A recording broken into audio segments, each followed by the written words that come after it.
Hello and welcome. In today's video, I'm going to show you how you can delete history of ChatGPT. That is very simple. On left side, you can see that there are different topics that I searched during different time. So if I want to delete this one, Learning Art Studio Basic, then I will click on these three dots.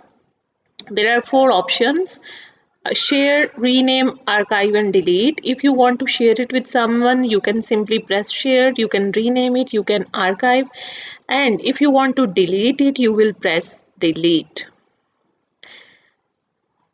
This will delete Learning Art Studio Basics. So if you want to cancel this delete, you can simply press cancel, but if you want to delete it, you will press delete.